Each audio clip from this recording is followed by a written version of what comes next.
ಶ್ರೀ ಗುರುಭ್ಯೋ ನಮಃ ಹರಿ ಓಂ.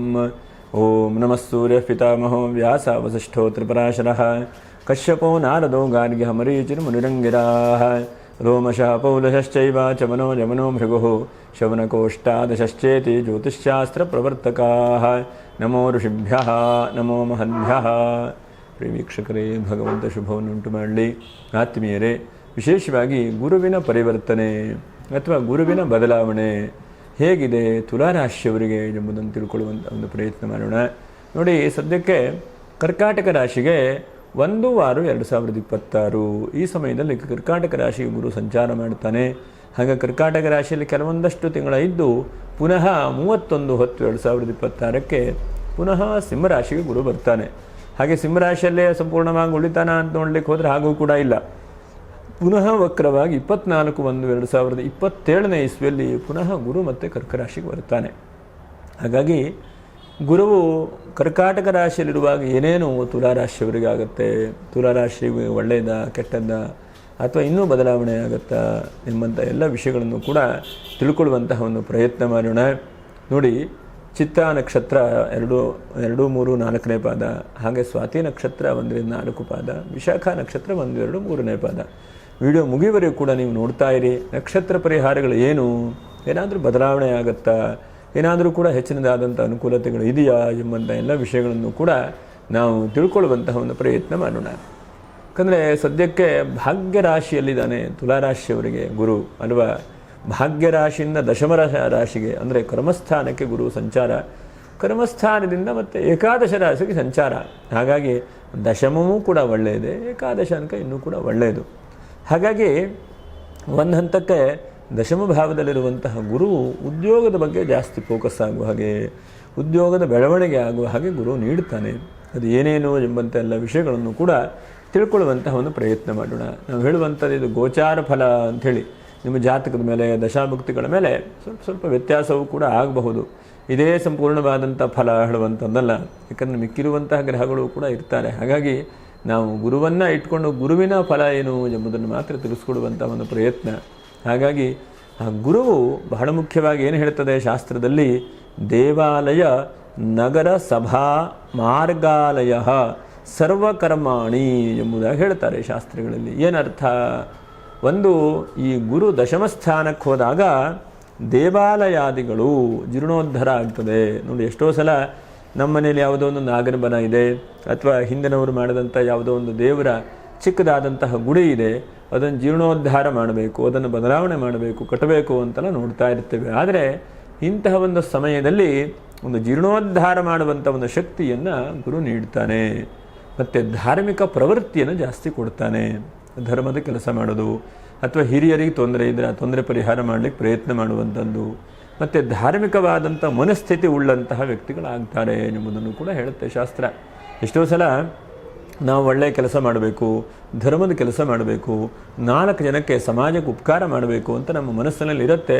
ಆದರೆ ಕಾಲ ಕೂಡಿ ಬರುವುದಿಲ್ಲ ಎಂಬುದನ್ನು ಕೂಡ ಹೇಳ್ತಾರೆ ಹಿರಿಯರೆಲ್ಲ. ನೀವು ಕೇಳಿದಾಗ ಕಾಲ ಕೂಡಿ ಬಂದಾಗೆಲ್ಲ ಆಗತ್ತೆ ಅಂತ ಹೇಳ್ತಾರಲ್ವ. ಆ ಕಾಲ ಹೇಳುವಂಥದ್ದು ಇವಾಗ ಕೂಡಿ ಬರ್ತಾ ಇದೆ. ಹಾಗಾಗಿ ಧಾರ್ಮಿಕವಾದಂಥ ಕ್ಷೇತ್ರಗಳು, ಜೀರ್ಣೋದ್ಧಾರ ಮಾಡುವಂಥ ಅವಕಾಶಗಳು, ಮತ್ತು ಬಹಳ ಮುಖ್ಯವಾಗಿ ದೇವರನ್ನು ನಿರಂತರವಾಗಿ ಪ್ರಾರ್ಥನೆ ನಮಸ್ಕಾರ ಮಾಡುವಂತಹ ಅವಕಾಶಗಳನ್ನು ಈ ಗುರು ನೀಡುತ್ತಾನೆ. ಹಾಗೆ ಗುರು ಬಹಳ ಮುಖ್ಯವಾಗಿ ತರ್ಕಶಾಸ್ತ್ರ, ನ್ಯಾಯಶಾಸ್ತ್ರ ಮತ್ತು ವಕೀಲ ವೃತ್ತಿ, ವೇದಾಂತ, ವ್ಯಾಕರಣದಲ್ಲಿ ಪ್ರೌಢಿಮೆಯನ್ನು ಕೊಡ್ತಾನೆ.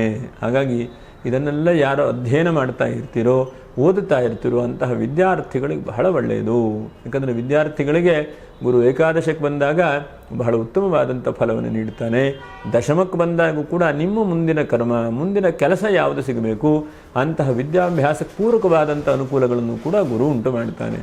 ಯಾಕಂದರೆ ಏನೋ ಒಂದು ಓದುವಂಥದ್ದು ಮುಂದೆ ಅದಕ್ಕೆ ಕೆಲಸವೇ ಸಿಗದೇ ಇರುವಂಥ ಪರಿಸ್ಥಿತಿ ನಾವು ಈ ಜಗತ್ತಿನಲ್ಲಿ ಈ ಸಮಯದಲ್ಲಿ ನೋಡ್ತೇವೆ. ಹಾಗಾಗಿ ಈ ಸಮಯದಲ್ಲಿ ಗುರು ದಶಮಕ್ಕೆ ಬಂದಾಗ ನಿಮ್ಮ ಉದ್ಯೋಗಕ್ಕೆ ಏನು ಬೇಕು, ಏನು ಸರ್ಟಿಫಿಕೇಟ್ ಬೇಕು, ಏನು ಸರ್ಟಿಫಿಕೇಟ್ ಮಾಡಿಕೊಂಡ್ರೆ ನನಗೆ ಬಹಳ ಉದ್ಯೋಗ ಚೆನ್ನಾಗಿ ಸಿಗಬಹುದು, ಅಥವಾ ನಾವು ಯಾವ್ಯಾವ ಸರ್ಟಿಫಿಕೇಟ್ ಮಾಡಿಕೊಳ್ಬೇಕು ಹೇಳುವಂತಹ ಆ ಪ್ರಯತ್ನಗಳನ್ನು ಕೂಡ ಗುರು ನೀಡ್ತಾನೆ. ಹಾಗಾಗಿ ಜಾಸ್ತಿ ಫೋಕಸ್ ನಿಮ್ಮ ಕೆಲಸ, ನಿಮ್ಮ ಸಂಪಾದನೆ, ನಿಮ್ಮ ಉದ್ಯೋಗ ಇದ್ರ ಕಡೆಗೆ ಜಾಸ್ತಿ ಹೋಗುತ್ತೆ ಎಂಬುದನ್ನು ಕೂಡ ಹೇಳ್ತಾರೆ. ಹಾಗೆ ಇಂತಹ ಶಾಸ್ತ್ರ ಪ್ರವರ್ತಕರು ಕೂಡ ವ್ಯಾಖ್ಯಾನಕಾರರು ಕೂಡ ಆಗಬಹುದು. ನೋಡಿ, ಏನಾದರೂ ಕೂಡ ಕಾನೂನಿನ ವ್ಯವಸ್ಥೆಯಲ್ಲಿ ನೀವು ಓದ್ತಾ ಇದ್ದರೆ ನಿಮಗೆ ಹೆಚ್ಚಿನದಾದಂಥ ಅವಕಾಶಗಳಾಗಬಹುದು. ಇವತ್ತಿನ ಕಾಲದಲ್ಲಿ ವಿದ್ಯೆ ಏನೇನು ನೀವು ಓದ್ತಾ ಇರ್ತೀರೋ, ಕಂಪ್ಯೂಟರ್ ಇರಬಹುದು, ಆನ್ಲೈನ್ ಇರಬಹುದು, ಇಂಜಿನಿಯರ್ ಇರಬಹುದು, ಹೀಗೆ ಆ ಯಾವ್ಯಾವ ವೃತ್ತಿಯ ಸಂಬಂಧವಾದಂತಹ ಓದು ನೀವು ಮಾಡ್ತಾ ಇದ್ದೀರೋ ಅದರಲ್ಲಿ ಹೆಚ್ಚಿನದಾದಂಥ ಅವಕಾಶಗಳನ್ನು ಕೂಡ ಆ ಗುರು ನೀಡುತ್ತಾನೆ. ಪೌರೋಹಿತ್ಯ, ದೇವಸ್ಥಾನದ ಅರ್ಚಕ ವೃತ್ತಿ, ಧಾರ್ಮಿಕ ಪ್ರವೃತ್ತಿಗಳು ಬಹಳ ಮುಖ್ಯವಾಗಿ ಮುಂದೆ ಹೋಗುತ್ತೆ. ಜೀವಾಂಶೇ ದ್ವಿಜ ವಿಬುಧ ಧರ್ಮೈಹಿ ಎಂಬುದಾಗಿ ಕರೀತಾರೆ. ಜೀವಾಂಶ ಅಂತಂದರೆ ಜೀವ ಅಂತಂದರೆ ಗುರುವು ಉಚ್ಚಾಂಶಕವನ್ನು ಪಡೆದಿದ್ದರೆ ಎಲ್ಲ ರೀತಿಯಾದಂಥ ಧರ್ಮ ಮಾರ್ಗಗಳು ಬಹಳ ಮುಖ್ಯವಾಗಿ ಮುಂದೆ ಹೋಗುತ್ತೆ. ಅದರ ಜೊತೆಯಲ್ಲಿ ಸುವರ್ಣ, ಲವಣ, ಗಜಾಶ್ವಗಳಿಗೆ ಬಹಳ ಮುಖ್ಯವಾಗಿ ಹೇಳ್ತಾರೆ. ಬಂಗಾರದ ಬೆಲೆಯೂ ಕೂಡ ಜಾಸ್ತಿ ಆಗಬಹುದು. ಮತ್ತು ಬಂಗಾರದ ವ್ಯವಹಾರ ಮಾಡೋರು, ಮತ್ತು ಹೆಚ್ಚಿನದಾದಂತಹ ಮೆಲ್ಟ್ ಮಾಡುವಂಥ ಪದಾರ್ಥಗಳು, ಬಂಗಾರ, ಬೆಳ್ಳಿ, ತಾಮ್ರ, ಹಿತ್ತಾಳೆ, ಹೀಗೆ ಏನೇನು ನಾವು ಲೋಹಗಳು ಅಂತೇಳಿ ಹೇಳ್ತೇವಲ್ಲ, ಅಂಥ ಲೋಹಗಳನ್ನು ಮಾಡ್ತಾ ಇರುವಂಥ ವ್ಯಕ್ತಿಗಳಿಗೆ ಅವಕಾಶಗಳು ಕೂಡ ಜಾಸ್ತಿ ಆಗುತ್ತೆ. ಗಜಾಶ್ವ ಅಂದರೆ ಪಶು ಸಂಪತ್ತು ಜಾಸ್ತಿ ಆಗುತ್ತೆ. ನೋಡಿ, ಇತ್ತೀಚಿನದಾಗಿ ಎಲ್ಲ ಪ್ರಾಣಿಗಳನ್ನು ಸಾಕುವಂಥ ವ್ಯಕ್ತಿಗಳು ಬಹಳ ಜಾಸ್ತಿ ಆಗಿದ್ದಾರೆ. ಹಾಗೆ ಅದನ್ನು ಕಾಪಾಡಿಕೊಳ್ಳುವಂಥ ಅವಕಾಶಗಳು ಕೂಡ ಆಗುತ್ತೆ. ಬಹಳ ಮುಖ್ಯವಾಗಿ ಯಾಕಂದರೆ ನಾವೆಲ್ಲ ಗೋರಕ್ಷಣೆ ಮಾಡುವಂಥ ವ್ಯಕ್ತಿಗಳನ್ನು ಜಾಸ್ತಿ ಮಾಡುವಂತಹ ಆ ಮನಸ್ಥಿತಿಯನ್ನು, ಆರ್ಥಿಕವಾದಂಥ ಶಕ್ತಿಯನ್ನು ಭಗವಂತ ನೀಡಬಹುದು. ಹಾಗೆ ಸಂಬಂಧಿತ ವೃತ್ತಿ ಎಂಬುದಾಗಿ ಹೇಳಿದ್ದಾರೆ. ಹಿಂದೆ ಹೇಳಿದಂತಹ ವೃತ್ತಿಯನ್ನು ಯಾರ್ಯಾರು ಮಾಡ್ತಾ ಇದ್ರೋ ಅದಕ್ಕೆ ಸಂಬಂಧವಾದಂತಹ ವೃತ್ತಿಯನ್ನು ವೃದ್ಧಿಯಾಗುವ ಹಾಗೆ ಆ ಗುರು ಅನುಗ್ರಹಿಸ್ತಾನೆ. ಹಾಗೆ ಅದರ ಜೊತೆಗೆ ತೀರ್ಥಯಾತ್ರೆ, ನೋಡಿ, ತೀರ್ಥಯಾತ್ರೆಯನ್ನು ಕೂಡ ಗುರು ನೀಡ್ತಾನೆ ಎಂಬುದಾಗಿ ಹೇಳಿದ್ದಾರೆ. ಎಲ್ಲರೂ ನಿಮಗೆ ಟೂರಿಗೆ ಹೋಗಬೇಕು ಅಥವಾ ಧಾರ್ಮಿಕವಾದಂಥ ಕ್ಷೇತ್ರಗಳನ್ನು ಸಂದರ್ಶನ ಮಾಡಬೇಕು ಅಂತಂದರೆ ಇದು ಬಹಳ ಉತ್ತಮವಾದಂಥ ಒಂದು ಸಮಯ. ಮತ್ತು ಗುರು ಸೇವಾದಿಗಳಿಂದ ಗುರುವಿನ ಸೇವೆ ಮಾಡುವಂಥ ಅವಕಾಶಗಳು ಎಲ್ಲೋ ಒಂದು ಕಡೆ ಅನಿರೀಕ್ಷಿತವಾಗಿ ಹೋಗಿರ್ತೇವೆ. ಯಾವುದೋ ಪೀಠಾಧಿಪತಿಗಳು, ಮಹಾತ್ಮರೋ ಗುರುಗಳು ಬರ್ತಾರೆ, ಬಂದು ನಿಮಗೆ ದರ್ಶನ ಕೊಡ್ತಾರೆ, ಅನುಗ್ರಹ ಮಾಡ್ತಾರೆ. ಅನಿರೀಕ್ಷಿತವಾದಂಥ ಘಟನೆ ಎಂಬುದನ್ನು ಕೂಡ ನಾವು ಗಮನಿಸಬಹುದು. ಮತ್ತು ದಶಮದ ಗುರುವು ಅತಿಮಾನುಷ ಘಟನೆಗಳನ್ನು ಉಂಟು ಮಾಡ್ತಾನೆ. ಅತಿಮಾನುಷ ಅಂತಂದ್ರೇನು? ಯಾರೋ ಒಬ್ಬರಿಗೆ ಹಣ ಕೊಡಬೇಕು ಹೇಳುವಂತಹ ಮನಸ್ಥಿತಿ ಇತ್ತು, ನಿಮಗೆ ಅವ್ರ ಹತ್ರ ಇಸ್ಕೊಂಡಿದ್ದೀರಿ, ನಿಮ್ಮ ಹತ್ರ ಕೊಡಲಿಕ್ಕೆ ಆಗ್ತಾ ಇಲ್ಲ. ಇಂತಹ ಪರಿಸ್ಥಿತಿಯಲ್ಲಿ ಕ್ಷಣಕ್ಕೆ ನೀವು ಕಾಲ ಮಿಂಚು ಹೋಗಿದೆ ಅಂತ ಅಂದ್ಕೊಳ್ತೀರಿ. ಆದರೆ ಯಾವುದೋ ಒಂದು ಅದೃಷ್ಟವಶಾತು ಹಣಕಾಸನ್ನು ಅವರು ಕೊಡಲಿಕ್ಕೆ, ಸಹಾಯ ಮಾಡಲಿಕ್ಕೆ ಅವಕಾಶಗಳಾಗುತ್ತೆ. ಎಷ್ಟೋ ಸಲ ನಾವು ಒಳ್ಳೆ ಕೆಲಸವನ್ನು ಮಾಡಬೇಕು ಅಂದ್ಕೊಂಡಿರ್ತೇವೆ. ಯಾರ ಹತ್ರ ಕೂಡ ನಾವು ಋಣ ಇರಬಾರ್ದು, ಎಲ್ಲರಿಗೂ ಸಾಲ ಕೊಡಬೇಕು, ಅಥವಾ ಯಾರ ಹತ್ರ ನಾವು ತೊಂದರೆಯನ್ನು ಇಟ್ಕೊಳ್ಬಾರದು ಅಂದ್ಕೊಳ್ತೇವೆ. ಆದರೂ ಕೂಡ ಕೊಡಲಿಕ್ಕೆ ಅನುಕೂಲ ಆಗುವುದಿಲ್ಲ. ಆದರೆ ಅತಿಮಾನುಷ ಬಹಳ ಮುಖ್ಯವಾಗಿ ಹೇಳಿದ್ದಾರೆ. ಅತಿಮಾನುಷ ಅಂತಂದರೆ ಜೀವನದಲ್ಲಿ ಆ ಘಟನೆ ಆಗುವುದಿಲ್ಲ ಅಂತ ಅಂದ್ಕೊಳ್ತೇವೆ. ನಾಳೆಗೆ ನನ್ನ ಹತ್ರ ಬ್ಯಾಂಕಿಗೆ ದುಡ್ಡು ಕಟ್ಟಲಿಕ್ಕೆ ಆಗೋದಿಲ್ಲ ಅಂದ್ಕೊಳ್ತೇವೆ. ಆದರೆ ಯಾವುದೋ ಒಂದು ರೀತಿಯಾಗಿ ದುಡ್ಡು ಹೊಂದಾಣಿಕೆಯಾಗಿ ಬಾಡಿಗೆ ಕಟ್ತೇವೆ, ಅಥವಾ ಯಾವುದೋ ರೀತಿಯಾಗಿ ನನ್ನ ಕೈಲಿ ಕೆಲಸ ಏನೋ ನಾನು ಮಾಡಲಿಕ್ಕೆ ಸಾಧ್ಯ ಇಲ್ಲ ಅಂದ್ಕೊಳ್ತೇವೆ. ಆದರೆ ಯಾವುದೋ ಒಂದು ನಿರೀಕ್ಷಿತವಾದಂಥ ಕೆಲಸಗಳಾಗುತ್ತೆ. ಇದಕ್ಕೆ ಅತಿಮಾನುಷ ಎಂಬುದಾಗಿ ಹೇಳ್ತೇವೆ. ಉದಾಹರಣೆಗೆ, ನನಗೆ ಅರ್ಧ ಗಂಟೆ ಲೇಟ್ ಆಗೋಯ್ತು, ಫ್ಲೈಟ್ ಟಿಕೆಟ್ ಇತ್ತು, ಟೈಮು ಆಗೋಯ್ತು, ತಪ್ಪು ಹೋಗಿದೆ ಅಂತ ಅಂದ್ಕೊಳ್ತೇವೆ. ಆದರೆ ಆ ಭಗವಂತನ ಅನುಗ್ರಹದಿಂದ ಅರ್ಧ ಗಂಟೆ ಫ್ಲೈಟ್ ಲೇಟಾಗಿ ಹೊರಡ್ತದೆ, ನಿಮಗೆ ಅವಕಾಶಗಳು ಸಿಗುತ್ತೆ. ಇಂತಹ ಅನೇಕ ರೀತಿಯಾದಂಥ ಅನಿರೀಕ್ಷಿತವಾದಂಥ ಘಟನೆಗಳು ನಡೆಯುತ್ತದೆ. ಹಾಗಾಗಿ ಉದ್ಯೋಗ ಕಳ್ಕೊಂಡಂಥ ವ್ಯಕ್ತಿಗಳಿಗೆ ಉದ್ಯೋಗದಲ್ಲೆಲ್ಲ ಒಂದು ಕಡೆ ಲಾಭಾಂಶಗಳು ಸಿಗುವಂಥದ್ದು. ಅದರ ಜೊತೆಗೆ ಯಾವುದೋ ಒಂದು ದೊಡ್ಡ ಒಂದು ಉದ್ದೇಶ ಇರುತ್ತೆ, ದೊಡ್ಡದಾದಂತಹ ಉದ್ಯೋಗ ಮಾಡೋಣ, ಅಥವಾ ಆನ್ಲೈನ್ ಕೆಲಸ ಕಾರ್ಯಗಳನ್ನು ಮಾಡೋಣ, ಕಾರ್ಯಾಗಾರಗಳನ್ನು ಮಾಡೋಣ, ಟೀಚಿಂಗನ್ನು ಏನಾದರೂ ಮಾಡೋಣ, ಹೀಗೆಲ್ಲ ಇರುತ್ತೆ ದೊಡ್ಡ ದೊಡ್ಡ ಆಸೆಗಳು. ಹಾಗಾಗಿ ಬಹಳ ಮುಖ್ಯವಾಗಿ ಕರ್ಮಸ್ಥಾನ ಅಂತಂದ್ರೆ ಉದ್ಯೋಗ ಸ್ಥಾನ, ಇದನ್ನು ಗಮನಿಸ್ಕೊಳ್ಬೇಕು ನಾವು. ಉದ್ಯೋಗ ಸ್ಥಾನದಲ್ಲಿರುವಂತಹ ವ್ಯಕ್ತಿಗಳು ಅಥವಾ ಶಾಶ್ವತವಾದಂಥ ಉದ್ಯೋಗ ಆಗದೇ ಇದ್ದರೆ, ಅಥವಾ ಶಾಶ್ವತವಾದಂಥ ಉದ್ಯೋಗಕ್ಕೆ ಅನೇಕ ಅಡೆತಡೆಗಳಿದ್ದರೆ ಅದೆಲ್ಲ ದೂರ ಆಗತ್ತೆ ಎಂಬುದನ್ನು ಕೂಡ ಹೇಳಬಹುದು. ಹಾಗೆ ಬಹಳ ಮುಖ್ಯವಾಗಿ ಬೆಲ್ಲ, ಸಕ್ಕರೆ, ಬೀಜೋತ್ಪಾದನೆಯ ವ್ಯಕ್ತಿಗಳಿಗೆ ಬಹಳ ಉದ್ಯಮದಲ್ಲಿ ಹೆಚ್ಚಿನದಾದಂಥ ಅಭಿವೃದ್ಧಿಯನ್ನು ಕೊಡ್ತಾನೆ. ಹಾಗೆ ಗುರುವೇ ಇದಕ್ಕೆಲ್ಲ ಕಾರಕನು ಎಂಬುದಾಗಿ ಹೇಳ್ತಾರೆ ಶಾಸ್ತ್ರಗಳಲ್ಲಿ. ನೋಡಿ, ಗುರುಕಾರಕ ಅಂತಂದರೆ ಉದ್ಯಮ ಕ್ಷೇತ್ರಗಳನ್ನು ಬೆಳೆಸ್ತಾನೆ ಎಂಬುದನ್ನು ಕೂಡ ಹೇಳಿದ್ರು. ಹಾಗಾಗಿ ಯಾರ್ಯಾರು ಸ್ವಂತ ಬಿಸ್ನೆಸ್ ಮಾಡ್ತೀರೋ, ಅಥವಾ ನಿಮ್ಗೆ ಆಸೆ ಇದ್ದರೆ, ಯಾಕಂದರೆ ತುಲಾರಾಶಿಯವರು ಬಹಳ ಆಸೆ, ಸ್ವಂತ ಬಿಸ್ನೆಸ್ ಮಾಡಬೇಕು, ನಾನು 10 ಜನಕ್ಕೆ ಕೆಲಸ ಕೊಡಬೇಕು, ನಾನೇನೋ ಮಾಡಬೇಕು ಅಂತ ಆಸೆ ಅಲ್ವ ನಿಮಗೆ, ಅಂಥ ಆಸೆಯನ್ನು ಗುರು ನೆರವೇರಿಸ್ತಾನೆ. ಮತ್ತು ಆಕಾಶಯಾನ, ಬಾಹ್ಯಾಕಾಶಕ್ಕೆ ಸಂಬಂಧಪಟ್ಟಂತಹ ಉದ್ಯೋಗಗಳು ಜಾಸ್ತಿ ಆಗುತ್ತದೆ. ಈಗ ಇವತ್ತಿನ ಕಾಲದಲ್ಲಿ ನಮ್ಮ ಹಿಂದಿನ ಋಷಿಗಳು ಏನೇನು ತಿಳಿಸಿದಾರೋ ಅದನ್ನು ಮಾತ್ರ ನಾವು ಹೇಳ್ತಾ ಇದ್ದೇವೆ. ಆದರೆ ಇವತ್ತಿನ ದಿವಸ ವೈಜ್ಞಾನಿಕವಾಗೂ ಕೂಡ ಆದಷ್ಟು ಸಂಶೋಧನೆಗಳು, ಆದಷ್ಟು ಎಲ್ಲ ಶಾಸ್ತ್ರಗಳ ಬಗ್ಗೆ ಎಲ್ಲ ಬಗ್ಗೆನೂ ಕೂಡ ನಡೀತಾ ಇದೆ. ಹಾಗಾಗಿ ಅಂತಹ ಬಾಹ್ಯಾಕಾಶಕ್ಕೆ ಸಂಬಂಧಪಟ್ಟಂತಹ ಉದ್ಯೋಗಗಳು ಕೂಡ ವೃದ್ಧಿಯಾಗುತ್ತದೆ. ಯಾರ್ಯಾರು ವೈಜ್ಞಾನಿಕವಾಗಿ ಅಧ್ಯಯನ ಮಾಡ್ತಾ ಇದ್ದೀರೋ ಅಥವಾ ವಿಜ್ಞಾನವನ್ನು ಓದ್ತಾ ಇದ್ದೀರೋ ಅಂಥವರಿಗೆ ಹೆಚ್ಚಿನದಾದಂಥ ಅವಕಾಶಗಳು ಕೂಡ ಸಿಗುತ್ತೆ, ಜ್ಞಾನ ವೃದ್ಧಿ ಆಗುತ್ತೆ. ಮತ್ತು ರೇಷ್ಮೆಯ ಉದ್ಯಮ ಬಹಳ ಮುಖ್ಯವಾಗಿ, ರೇಷ್ಮೆ ಸೀರೆ ನಾವು ನೋಡ್ತಾ ಇರ್ತೇವಲ್ವ, ಹಾಗಾಗಿ ದಿನದಿಂದ ದಿನಕ್ಕೆ ಅದು ಕೂಡ ಬೆಲೆ ಏರ್ತಾ ಇದೆ. ಹಾಗಾಗಿ ಗೃಹಿಣಿಯರಿಗೆ ಖುಷಿಯಾಗುವಂಥ ಒಂದು ವಿಷಯ ಅಲ್ವಾ. ಹಾಗಾಗಿ ರೇಷ್ಮೆ ಸೀರೆಯ ಉದ್ಯಮಗಳನ್ನು ಮಾಡ್ತಾ ಇರುವಂಥ ವ್ಯಕ್ತಿಗಳು ಬಹಳ ಒಳ್ಳೆಯದು. ಧಾನ್ಯ ಫಲಗಳಿಗೆ ದಶಮದ ಗುರು ಕಾರಕನಾಗಿರ್ತಾನೆ. ಧಾನ್ಯಗಳು ಈಗೆಲ್ಲ ಎಷ್ಟೊಂದು ಸಲ ನಮ್ಮಲ್ಲಿ ಪ್ರಕೃತಿದತ್ತವಾಗಿ ಬೆಳೆದಂತಹ ಆಹಾರ ಪದಾರ್ಥಗಳು ಅಂಥೇಳಿ ಸೇಲ್ ಮಾಡ್ತಾ ಇರ್ತಾರೆ, ಅದನ್ನು ಕೂಡ ನಾವೆಲ್ಲ ತೆಗೆದುಕೊಳ್ತೇವೆ. ಅಂತಹದ್ದಕ್ಕೆ ಹೆಚ್ಚಿನದಾದಂಥ ಅವಕಾಶಗಳು ಕೂಡ ಆಗುತ್ತೆ. ಗುರು ಬಲಿಷ್ಠವಾಗಿದ್ದಾಗ ಯಾವ ಕೃಷಿ ಪದಾರ್ಥಗಳು, ಹೋಟೆಲ್ ಉದ್ಯಮಗಳು, ಇಂತಹ ಅವಕಾಶಗಳು ಜಾಸ್ತಿ ಆಗತ್ತೆ ಎಂಬುದನ್ನು ಕೂಡ ಹೇಳ್ತಾರೆ. ಹಾಗೆ ಗುರುವಿರುವಂತಹ ಸ್ಥಾನ, ದೇವಸ್ಥಾನ, ದೈವಸ್ಥಾನ ಇತ್ಯಾದಿಗಳನ್ನು ಒಂದು ವೃದ್ಧಿಯಾಗುವ ಹಾಗೆ ಇತ್ಯಾದಿಗಳ ಮೇಲೆ ಜಾಸ್ತಿ ಫೋಕಸ್ ಆಗುತ್ತೆ.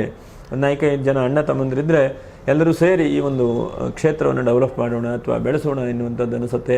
ಅಥವಾ ನೀವು ಟ್ರಸ್ಟಿಗಳಾಗಿದ್ದರೆ ಆ ಒಂದು ಕ್ಷೇತ್ರವನ್ನು ವೃದ್ಧಿ ಮಾಡೋಣ, ಅದಕ್ಕೆ ಏನೇನು ತೊಂದರೆ ತೊಡಕುಗಳಿದ್ದ ಅದನ್ನು ಸರಿ ಮಾಡೋಣ ಎಂಬಂತಹ ಮನಸ್ಥಿತಿಯು ಕೂಡ ಬರುತ್ತೆ. ಮತ್ತು ಅದರ ಜೊತೆಯಲ್ಲಿ ಅದರ ನೇತೃತ್ವ ನಿಮ್ಮ ಮೇಲೆ ಬೀಳುತ್ತೆ.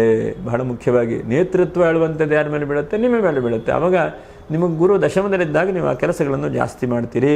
ಮತ್ತು ಪ್ರವಚನಕಾರರು, ಪುರಾಣಿಕರಿಗೆ ಹೆಚ್ಚಿನದಾದಂಥ ಅಭಿವೃದ್ಧಿಯು, ಪ್ರಸಿದ್ಧಿಯನ್ನು ಕೂಡ ಗುರು ಕೊಡುತ್ತಾನೆ ಎಂಬುದನ್ನು ಕೂಡ ಹೇಳ್ತಾರೆ. ಅದರ ಜೊತೆಗೆ ಮಿಕ್ಕಿರುವಂತಹ ಶಾಸ್ತ್ರಗಳು, ಈಗ ನೋಡಿ ನಾವು ಷಟ್ಶಾಸ್ತ್ರಗಳು ಅಂತೇಳಿ ಹೇಳ್ತೀವಿ. ಶಿಕ್ಷಾ, ಕಲ್ಪ, ವ್ಯಾಕರಣ, ಛಂದಸ್ಸು, ನಿರುಕ್ತ, ಜ್ಯೋತಿಷ, ಕಲ್ಪಶ್ಚೇತಿ, ಇಂತಹ ಶಾಸ್ತ್ರಗಳು ನಮ್ಮಲ್ಲಿರುವಂತಹದ್ದು. ಈ ಶಾಸ್ತ್ರಗಳನ್ನು ಕೂಡ ಮೀರಿರುವಂತಹ ಇನ್ನೂ ಅನೇಕ ವಿದ್ಯೆಗಳಿದೆ. ಅಂತಹ ವಿದ್ಯೆಗಳಿಗೂ ಕೂಡ ಹೆಚ್ಚಿನದಾದಂಥ ಅವಕಾಶಗಳು, ಬೆಲೆಯೂ ಕೂಡ ಬರುತ್ತೆ. ಈಗೆಲ್ಲ ಮೂಲೆ ಗುಂಪಾಗ್ತಾ ಇದೆ, ಅದನ್ನೆಲ್ಲವೂ ಕೂಡ ಬರುತ್ತೆ. ಮತ್ತು ಕಾವ್ಯ, ನಾಟಕ, ಸಂಗೀತ ಕ್ಷೇತ್ರದಲ್ಲಿರುವಂತಹ ವ್ಯಕ್ತಿಗಳಿಗೆ, ಚಲನಚಿತ್ರ, ಕಿರುತೆರೆಯ ಕಲಾವಿದರಿಗೂ ಕೂಡ ಹೆಚ್ಚಿನದಾದಂಥ ಅಭಿವೃದ್ಧಿ. ನೋಡಿ ಎಲ್ಲಿಗೇನು ಅರ್ಥ, ಗುರುವು ನಿಮಗೆ ಹೆಚ್ಚಿನದಾದಂತಹ ಕಿರುತೆರೆ ಮತ್ತು ಚಲನಚಿತ್ರ ಇಂತಹ ಕೆಲಸಗಳನ್ನು ಮಾಡ್ತಾ ಇರುವಂಥ ವ್ಯಕ್ತಿಗಳಿಗೂ ಕೂಡ ವೃದ್ಧಿಯನ್ನು ಕೊಡ್ತಾನೆ. ನಿಮಗೇನೋ ಕೆಲಸ ಸಿಗ್ತಾ ಇಲ್ಲ ಅಥವಾ ತೊಂದರೆ ಆಗ್ತಾ ಇದೆ ಅಂತಂದರೆ ಅಂತಹದ್ದಕ್ಕೂ ಕೂಡ ಹೆಚ್ಚಿನದಾದಂಥದ್ದು ಆಗುತ್ತೆ. ಮತ್ತು ಪರಿಮಳ ದ್ರವ್ಯ, ಮಣಿ, ವಜ್ರ, ಅಲಂಕಾರಗಳಿಗೂ ಕೂಡ, ನೀರಿನ ಸಂಬಂಧವಾದಂತಹ ವ್ಯವಹಾರ ಕೆಲಸಗಳಿಗೂ ಕೂಡ ಗುರು ಉತ್ತೇಜನವನ್ನು ಕೊಡುತ್ತಾನೆ. ಹಾಗಾಗಿ ಇಂಥ ಕೆಲಸ ಬಿಸ್ನೆಸ್ ಮಾಡ್ತಾ ಇದ್ದರೆ ನಿಮಗೆ ಆಟೋಮೆಟಿಕ್ಕಾಗಿ ಹೆಚ್ಚಿನದಾದಂಥ ಲಾಭಾಂಶಗಳು, ಹೆಚ್ಚಿನದಾದಂತಹ ಖುಷಿಯನ್ನು ಕೂಡ ಗುರು ನೀಡ್ತಾನೆ. ಹಾಗಾಗಿ ಇಷ್ಟನ್ನೆಲ್ಲ ಗುರು ದಶಮದಲ್ಲಿದ್ದಾಗ ನಿಮ್ಗೆ ಅನುಗ್ರಹಿಸ್ತಾನೆ. ಇನ್ನು ಏಕಾದಶ ಸ್ಥಾನದಲ್ಲಿದ್ದಾಗ ಲಾಭ. ಉದಾಹರಣೆಗೆ ಅದು ಏನೇನು ಉಂಟಾಗಬಹುದು? 1ನೇದಾಗಿ ದಶಮದ ಗುರುವು ಒಂದು ಹಂತ ಕಲ್ಪ ಗುರುಬಲ ಎಂಬುದನ್ನು ಕೂಡ ಹೇಳಿದರು ಶಾಸ್ತ್ರದಲ್ಲಿ. ಆದರೆ ಏಕಾದಶದ ಗುರು ಬಹಳ ಬಲವನ್ನು ಕೊಡ್ತಾನೆ ನಿಮಗೆ. ಏಕಾದಶದ ಗುರು 31/10/2026ರಿಂದ 24/1/2027 ಕೂಡ ಗುರು ಇರುತ್ತಾನೆ. ಇದು ನಿಮ್ಮ ಬಹಳ ಉತ್ತಮವಾದಂಥ ಸಮಯ ನಿಮಗೆ. ಹಾಗಾಗಿ ಏಕಾದಶದಲ್ಲಿ ಗುರು ಇರುವಾಗ ಅವನು ಉಚ್ಚ ಇಲ್ಲದೇ ಇದ್ದರೂ ಕೂಡ ನಿಮ್ಗೆ ಒಂದು ಹಂತಕ್ಕೆ ಒಂದು ಬಿಸ್ನೆಸ್ ಉಂಟು ಮಾಡಿದಿರಿ, ನೀವು ಕಾಯ್ತಾ ಇದ್ದೀರಿ ಇನ್ನೊಂದು ತಿಂಗಳಲ್ಲಿ ವ್ಯಾಪಾರ ಆಗ್ಬೋದು ಅಥವಾ ಮುಂದಿನ ತಿಂಗಳು ಆಗಬಹುದಾ ಅಂಥೇಳಿ ನೀವು ವ್ಯಾಪಾರದ ಬಗ್ಗೆ ಕಾಯ್ತಾ ಇರ್ತೀರಿ. ಆದರೆ ಈ ಒಂದು ಸಮಯದಲ್ಲಿ ಆ ವ್ಯಾಪಾರ ವೃದ್ಧಿ ಆಗುವಂಥದ್ದು ಅಥವಾ ಇನ್ನೊಂದು ಬ್ರ್ಯಾಂಚ್ ಏನಾದರೂ ಕೂಡ ಒಂದು ಮಾಡುವಂಥದ್ದು ಬಹಳ ಮುಖ್ಯವಾಗಿ ಗಮನಿಸಬೇಕು. ಎಷ್ಟೋ ಸಲ ನಾವು ಉದ್ಯೋಗಗಳನ್ನು ಮಾಡ್ತೇವೆ, ಆದರೆ ಅದೇ ಲೆವೆಲ್ ಇರುತ್ತೆ, ಅದರಿಂದ ಮೇಲಕ್ಕೆ ಹೋಗ್ಲಿಕ್ಕೆ ಗೊತ್ತಾಗ್ತಾ ಇರೋದಿಲ್ಲ, ಅಥವಾ ಮೇಲಕ್ಕೆ ಯಾವ ಥರ ಬಿಸ್ನೆಸ್ ಮಾಡಬೇಕು ಅನ್ನುವಂಥದ್ದು ಗೊತ್ತಾಗ್ತಾ ಇರೋದಿಲ್ಲ. ಹಾಗಾಗಿ ಆ ಮೇಲಿನ ಹಂತವನ್ನು, ಮೇಲಿನ ಅವಕಾಶವನ್ನು ಗುರು ನೀಡುತ್ತಾನೆ. ಹಾಗೆ 3ನೇದಾಗಿ ಬಹಳ ಮುಖ್ಯವಾಗಿ ಗುರು ಏಕಾದಶಕ್ಕೆ ಬಂದಾಗ ನಿಮ್ಮ ವೈಯಕ್ತಿಕವಾದಂಥ ಸಮಸ್ಯೆ, ವೈಯಕ್ತಿಕವಾದಂದ್ರೆ ಏನು, ನಿಮ್ಮ ಕುಟುಂಬದಲ್ಲೇನೋ ಸಮಸ್ಯೆ ಇದೆ, ಗಂಡ ಹೆಂಡತಿಯರು ಸರಿ ಇಲ್ಲ ಅಥವಾ ಕುಟುಂಬದಲ್ಲಿ ಸರಿ ಇಲ್ಲ, ಅಥವಾ ನಿಮಗೆ ಯಾವ ಬೇಕಾದ ವ್ಯಕ್ತಿಗಳಿದ್ದಾರೋ ಅವರೇ ಸಹಾಯ ಮಾಡ್ತಾ ಇಲ್ಲ ನಿಮಗೆ, ಅಂತಹ ನಿಮ್ಮ ವೈಯಕ್ತಿಕವಾದಂಥ ಸಮಸ್ಯೆಗಳನ್ನು ಗುರು ಪರಿಹಾರ ಮಾಡ್ತಾನೆ. ಎಲ್ಲೋ ಒಂದು ಕಡೆ ನಿಮಗೆ ಭುಜಬಲಗಳು ಅಂತ ಹೇಳ್ತಾರೆ, ನಿಮ್ಮ ಶಕ್ತಿ ಬರೋ ಹಾಗೆ ಮಾಡ್ತಾನೆ. ನಿಮ್ಮಲ್ಲೇ ಸಮಸ್ಯೆಗಳಿದ್ದರೆ ನೀವು ಇನ್ನೊಬ್ಬರ ಸಮಸ್ಯೆ ಪರಿಹಾರ ಮಾಡಲಿಕ್ಕಾಗುವುದಿಲ್ಲ. ಹಾಗಾಗಿ ನಿಮ್ಮ ಸಮಸ್ಯೆಗಳನ್ನು, ನಿಮ್ಮ ವೈಯಕ್ತಿಕವಾದಂಥ ತೊಂದರೆಗಳನ್ನು ಫಸ್ಟ್ ಗುರು ಪರಿಹಾರ ಮಾಡ್ತಾನೆ. ಇದು ಬಹಳ ಮುಖ್ಯವಾಗಿ ಏಕಾದಶದಲ್ಲಿದ್ದಾಗ. ಮತ್ತು ಎಲ್ಲೋ ಒಂದು ಕಡೆ ಇನ್ವೆಸ್ಟ್ಮೆಂಟ್ ಮಾಡಿರ್ತೀರಿ, ಉದಾಹರಣೆಗೆ ಸ್ಟಾಕ್ ಮಾರ್ಕೆಟ್ ಇರಬಹುದು ಅಥವಾ ಭೂಮಿ ಮೇಲೆ ಇರಬಹುದು, ಹೀಗೆ 100 ಕಡೆಗೆ ಇನ್ವೆಸ್ಟ್ಮೆಂಟ್ ಮಾಡುವಂಥ ದಾರಿಗಳಿದೆ. ಆ ತಜ್ಞರು ಬೇರೆ ಬೇರೆ ರೀತಿಯಾದಂಥ ಹೂಡಿಕೆಗಳನ್ನು ಹೇಳ್ತಾರೆ.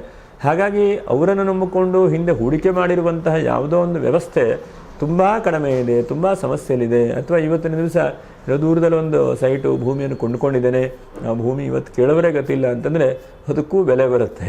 ನೋಡಿ ಇವತ್ತು ಹೇಗಾಗಿದೆ ಅಂತಂದರೆ, ಮೋರಿ ಮೇಲೆ ಕಟ್ಟಿದಂಥ ಮನೆಯೂ ಕೂಡ ಸೇಲ್ ಆಗ್ತದೆ, ಕೆಳಗಡೆ ಮೋರಿ ಇದೆ ಅಂತೇಳಿ ಗಮನಿಸೋದಿಲ್ಲ. ಅಂತಹ ಒಂದು ಪರಿಸ್ಥಿತಿ ಇದ್ದಾಗ ಭೂಮಿಯ ಬೆಲೆ, ಬಹಳ ಮುಖ್ಯವಾಗಿ ರವಿ ಮನೆಯಲ್ಲಿದ್ದಾಗ ಭೂಮಿಯ ಬೆಲೆ ಮತ್ತು ರಾಜಕೀಯ ವ್ಯಕ್ತಿಗಳು ಹೆಚ್ಚಿನದಾದಂಥ ಅವಕಾಶಗಳು. ಯಾರ್ಯಾರು ಇದ್ದೀರೋ ಈ ರಾಶಿಯವರು ಗೊತ್ತಿಲ್ಲ. ಹಾಗಾಗಿ ರಾಜಕೀಯ ವ್ಯಕ್ತಿಗಳು ಹಾಗೆ ಚಿತ್ರರಂಗದಲ್ಲಿರುವಂತಹ ವ್ಯಕ್ತಿಗಳಿಗೆ ಬಹಳ ರೀತಿಯಾದಂತಹ ಬದಲಾವಣೆ ಕೊಡ್ತಾನೆ.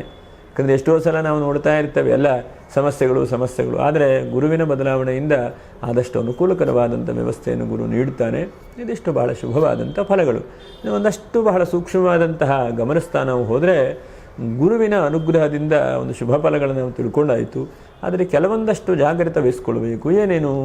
ಒಂದನೇ ಜಾಗ್ರತೆ, ಹಣಕಾಸು ಬರುತ್ತೆ ನಿಜ, ಅದನ್ನು ಸ್ಥಿರವಾದಂಥ ರೀತಿಯಲ್ಲಿ ಇಟ್ಕೊಳ್ಳುವಂತಹ ಪ್ರಯತ್ನ ಮಾಡಬೇಕು. ಎಲ್ಲ ಖರ್ಚು ಮಾಡಿ ಹಾಕಿಬಿಡುವಂಥದ್ದಲ್ಲ.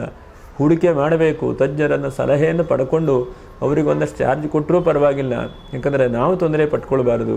ಯಾಕಂದರೆ ಯಾವ್ಯಾವ ಪ್ರೊಫೆಷನಲ್ಲಿ ಯಾರ್ಯಾರು ಮಾಡ್ತಾ ಇದ್ದಾರೋ ಅಂಥವ್ರ ಹತ್ರ ನಾವು ಖಂಡಿತವಾಗೂ ಹೋಗಿ ತಿಳುವಳಿಕೆಯನ್ನು ಪಡ್ಕೊಳ್ಬೇಕು. ಇವತ್ತಿನ ಕಾಲ ಏನಾಗಿದೆ, ಇವತ್ತು ಯೂಟ್ಯೂಬ್ ಬಂದಿದೆ, ಎಲ್ಲವೂ ಕೂಡ ಬಂದಿದೆ, ನಾನೇ ಅದರಲ್ಲಿ ಪರಿಣಿತ ನಮಗನಿಸ್ಬಿಡುತ್ತೆ. ಆದರೆ ನಿಜವಾದಂಥದ್ದು ಯಾರ್ಯಾರು ಆ ವ್ಯವಹಾರ ಮತ್ತು ಕೆಲಸವನ್ನು ಮಾಡಿ ಅಧ್ಯಯನ ಮಾಡಿ ಅನುಭವವನ್ನು ಪಡ್ಕೊಳ್ತಾ ಇರ್ತಾರೋ ಅವರು ನಿಜವಾದಂಥ ಅದರಲ್ಲಿ ತಿಳುವಳಿಕೆ ಇರುತ್ತೆ.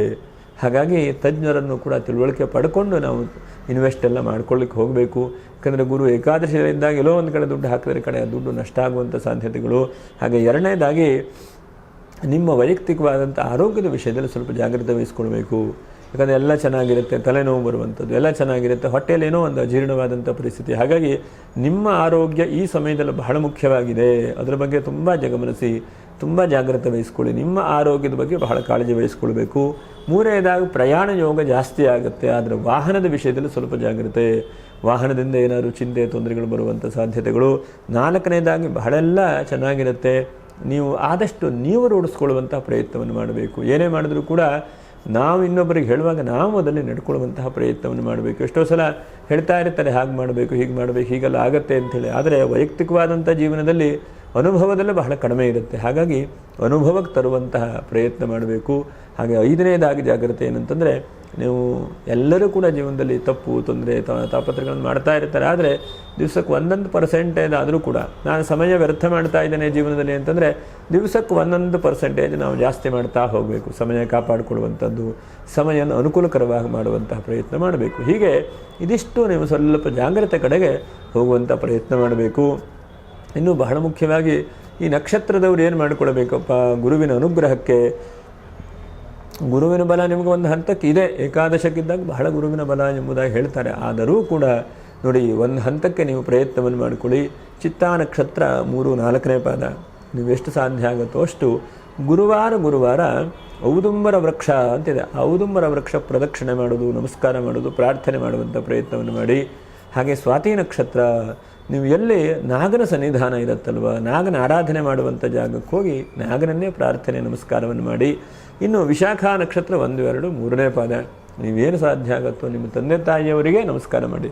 ತಂದೆ ತಾಯಿಯವರ ಆಶೀರ್ವಾದ ಬಹಳ ಮುಖ್ಯವಾದಂಥದ್ದು. ತಂದೆ ತಾಯಿಯವರ ಆಶೀರ್ವಾದ, ತಂದೆ ತಾಯಿಯವರ ಅನುಗ್ರಹ ಬಹಳ ಮುಖ್ಯವಾದಂಥದ್ದು. ಹಾಗಾಗಿ ಅದನ್ನೇ ನೀವು ಮಾಡಿಕೊಳ್ಳಿ. ಅದರಿಂದ ಬಹಳ ಬದಲಾವಣೆ ಅನುಕೂಲತೆಗಳಾಗತ್ತೆ. ಒಟ್ಟಿನಲ್ಲಿ ಭಗವಂತನ ಅನುಗ್ರಹದಿಂದ ಶುಭವಾಗಲಿ. ಗುರುವಿನ ಬಲ ಇನ್ನೂ ಕೂಡ ಹೆಚ್ಚಿನದಾದಂಥ ಫಲವನ್ನು ಕೊಡಲಿ ಅಂಥೇಳಿ ನಾವು ಶ್ರೀಧರ ಸ್ವಾಮಿಗಳಲ್ಲಿ ಪ್ರಾರ್ಥನೆ ಮಾಡಿಕೊಳ್ಳೋಣ. ಓಂ ನಮಃ ಶಾಂತಾಯ ದಿವ್ಯಾಯ ಸತ್ಯಧರ್ಮಸ್ವರೂಪಿಣೆ ಸ್ವಾನಂದಾಮೃತದೃಪ್ತಾಯ ಶ್ರೀಧರಾಜ ನಮೋ ನಮಃ. ಭಗವಾನ್ ಸದ್ಗುರು ಶ್ರೀಧರ ಸ್ವಾಮಿ ಮಹಾರಾಜ ಕೀ ಜೈ. ಅವಧೂತ ಚಿಂತನ ಶ್ರೀ ಗುರುದೇವ ದತ್ತ. ನಮಸ್ಕಾರ.